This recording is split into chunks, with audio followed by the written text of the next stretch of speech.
Hello, everyone. Welcome, welcome. Today is day 23 of the Emerge Now Unstuck. Well, not Unstuck and Unstoppable. Stage 3 of Emerge Now Unstuck and Unstoppable Challenge. This is one of the days as we are heading towards the end of September that we are making it happen. We've been having conversations regarding our self confidence. Let me cut this off for you guys. I don't know if you can see it. We've been having conversations regarding self confidence. What does that mean?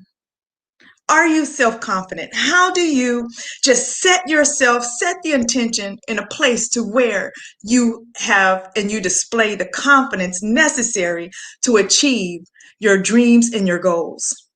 Well, you know that this 30-day challenge, it's here in order for us to emerge and to become unstuck and unstoppable.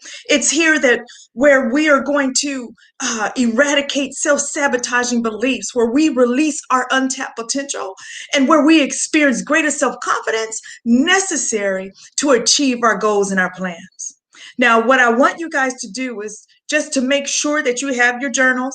You know, Cheryl always says, grab your journals, grab your pen. I want you to write something down. I'm glad that you guys are joining me. How are you, my friend Levette? I'm glad that you have joined me today. We are continuing our conversation on self-confidence. Now, as we begin to move, I just want to ask you, think in your mind or type in the chat, better yet, when are the times that you felt most confident? I want to see.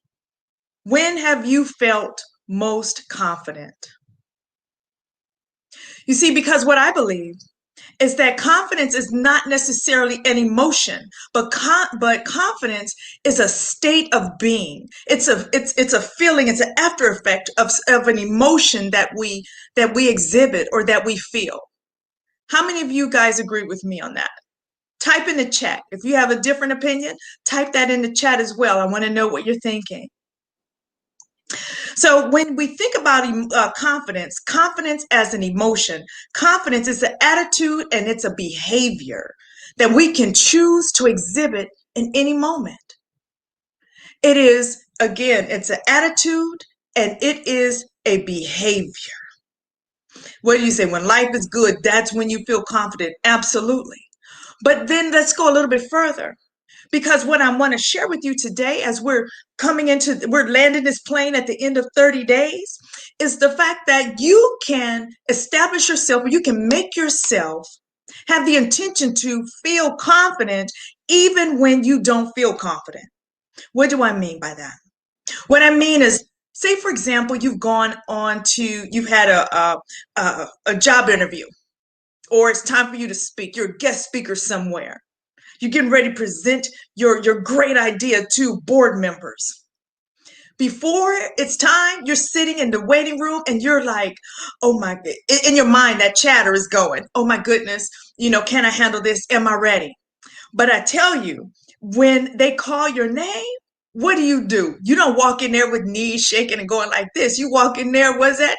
Shoulders back, chest out, head up, and you walk into that job interview. You walk onto that stage. You walk before those board members like you got this, like you have the confidence that is necessary to achieve your goals. You don't walk in there as if you're scared. You walk in there like the woman or the man that you are created to be, like, I got this.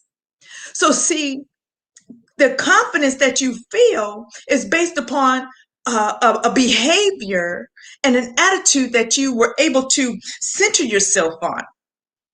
And what I ask you guys to do today is to think about what was the feeling that you guys experienced during that interview or during that time that you had to step up, and replace that feeling with confidence.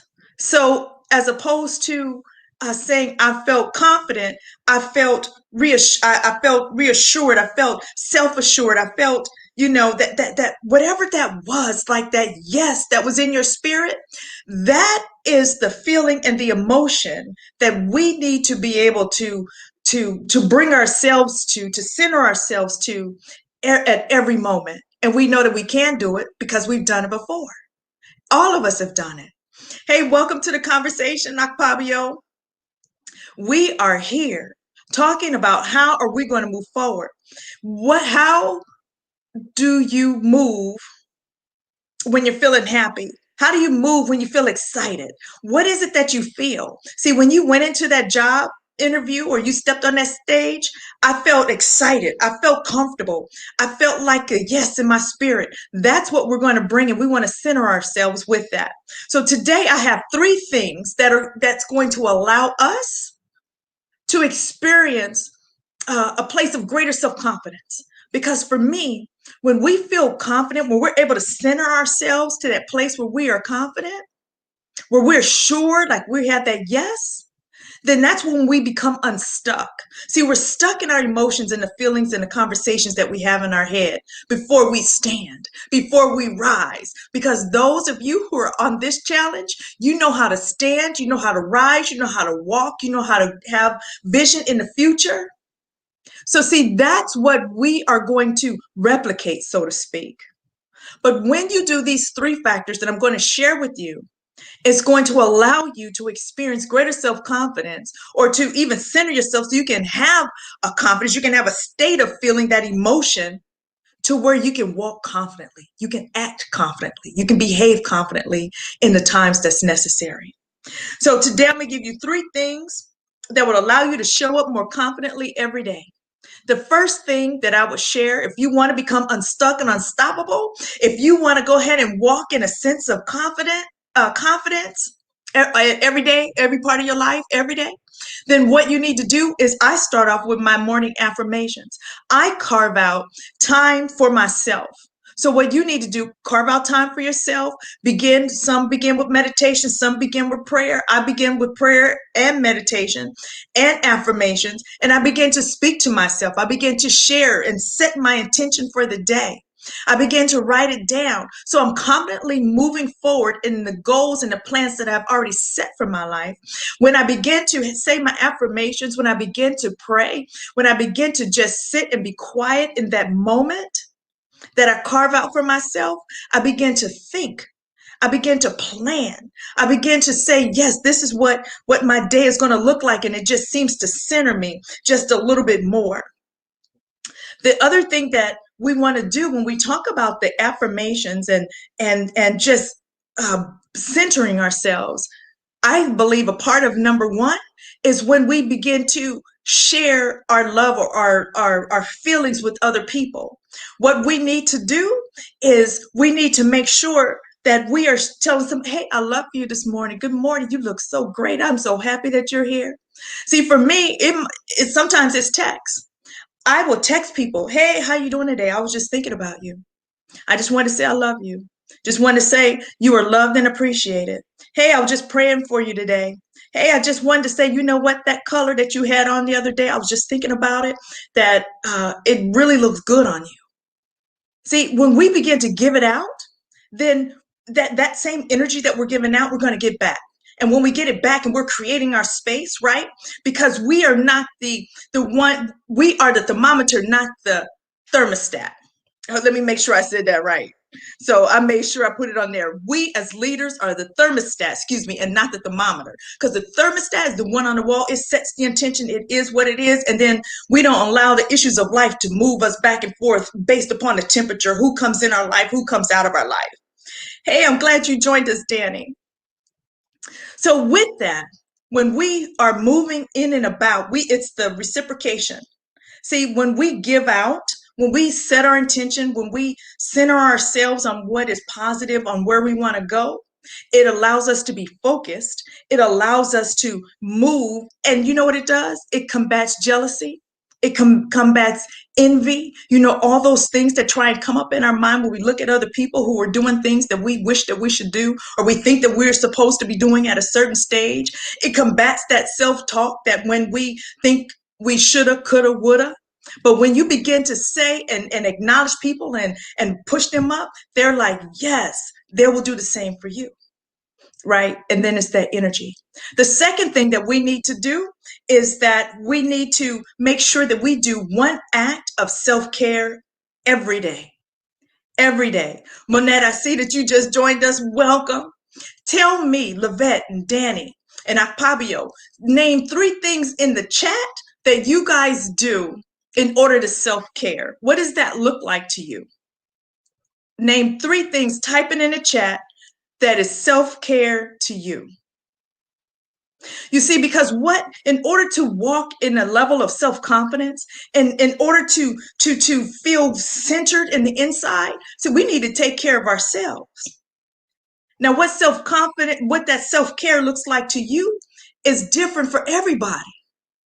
It could be a cup of coffee in the morning. For me, my part of my self-care, listen, I protect my space. So I remember my household. I had my family that was living with me temporarily. I had my daughter, her three children, plus my husband and myself. So it was a lot of activity, and they were always coming to be around Nana. So what I had to do is, look, I went and found myself a corner because there was no space where I could just go and be by myself.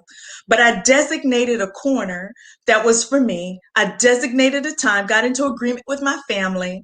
And then what I did is I put a sheet over my head where I could just stop and think, and everybody knew when that sheet was over my head, don't talk to Nana. Right now, she's praying. She's having a personal time. She just wants to be by herself. And so I had them respect my personal time. That was just for me. That really, I used it as a part of my self-care. Another way that I use my self-care is I'm a coffee drinker. If you guys know me, you guys know I love coffee. So it's a whole experience for me. See, your self-care may be 5 minutes or 2 hours, whatever it is for you that you can carve out, but it's something that you can do every day. But when I get my coffee beans and I put it in a grinder and it's crackling and I can smell the fresh coffee aroma coming up and it seems like to slap me in my face. And then when I drink it and I have my hands wrapped around the mug, it's an experience for me, you guys. I'm telling you, that's a part of my self-care. It could be taking a bubble bath. See, sometimes we're so busy making baths for others that we forget to have our Calgon moment for ourselves, right? So Lavette says her self-time is walking and reading and getting your nails and hair done. Akpabio says you take care of your hair. I take care of my dress and I take care of my look. Absolutely.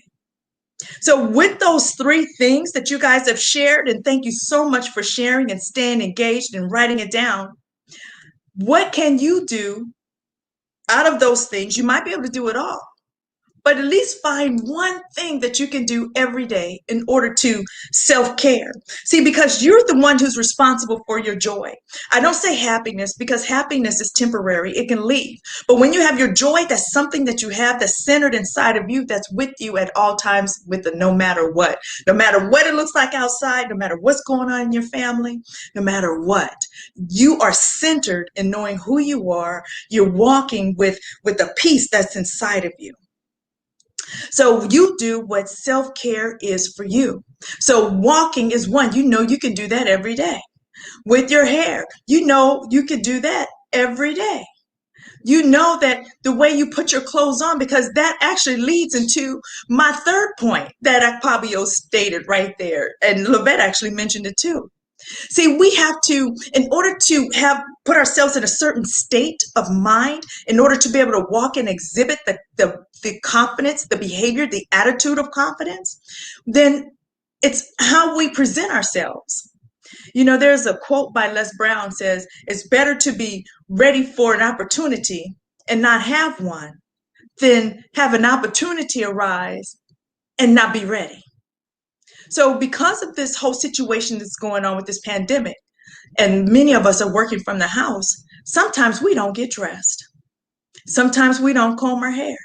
Sometimes we walking around in our comfies that look like something that we don't want anybody to look at. But how do we feel when we put some clothes on? How do we feel when our hair looks good? How do we feel? Do you have some articles or clothing or something that you can put on that makes you just feel like very, very comfortable, very, very assured? See, try to put something on Try to put on that outfit. Go in your closet, find something that is going to make you feel like, yes. Now, don't go and get those outfits that you can't fit anymore, because now it's going to go back and you're going to have that same self-talk. Because what can happen, and you're not going to do this, is we can say, because of the COVID, I can't fit in these jeans anymore. Because of this, I can't, now I have a too big of a middle. No, find the outfits that look good on you, the outfits that make you feel good, so you can walk with the confidence that when you need to have an online Zoom call, you're ready. When you're ready, somebody's knocking on the door with some business to present to you. As a leader, you're ready. When you need to talk to your staff, you're ready. You don't have to get ready, you stay ready. See, when you are prepared, then the behavior and the attitude that you're able to exhibit, that confidence, is right there with you. You love laying in the bed in good sheets. Absolutely. It feels good to the skin. It's something that comforts you. Now I'm going to ask you to take it to the next level and then find some clothing, something that you can put on your body that you can wear with you at all times. Because we want to increase the confidence. When we increase the confidence, we increase, well, this is how we become confident. When we do all these things, we walk different, we talk different, we exhibit more love. We have a reciprocity that comes back and forth between you and who you're engaged with. This will allow you to experience more success. This will allow you to walk as a leader. This will allow you to keep the joy inside of you. This will allow you to emerge unstuck and unstoppable, because you're not allowing hindrances or behavior, a moment in time, to stop you from behaving with the attitude the way you need to in order to show up. How are you showing up? How are you presenting? How are you coming forward and letting the world know that you're here? See, we're here to emerge. As long as we know that attitude, that confidence is an attitude that we can click on immediately, like we did for that job interview, as long as we know it's a behavior, the way that we are presenting ourselves, and we can bring that right now to the forefront whenever, that means that we can walk in a place of confidence whenever we desire. You are responsible for you. And so what we have to do is make sure that we care for ourselves, that we're starting our morning out with intentionality, that we are making sure that we're caring for ourselves, and that we are also showing up and presenting ourselves. See, that showing up is also in our house. Sometimes because we think that nobody's going to come in, that we can have our house looking in all kind of disarray. But your house is a representation of you. The way you put your clothes on, when you look in the mirror, it really is a reflection of you, and it determines how you feel. So how are you going to show up today? How are you going to present yourself? You're going to present yourself in a way that says that you are ready for any opportunity, because today we have emerged unstuck and unstoppable. Hey, Delisha, I'm glad that you joined us today. I am so glad. So you see that these 3 simple steps can uncomplicate your life and just make life just a little bit easier. I am Cheryl Verrett, your coach, your author. I am the one who is here with you on this journey to coach you all the way through, so that we can gain the momentum that is necessary to birth the dreams and the plans to become unstuck and unstoppable. You are necessary. Your voice is necessary. Your birth was necessary. And I believe that you were created for such a time as this. I'm on this journey. This journey is great, but it is awesome when we're on this journey together. So I will see you guys tomorrow for day 24 of the 30-day challenge of Emerge Unstuck and Unstoppable. I will see you guys tomorrow. Bye-bye.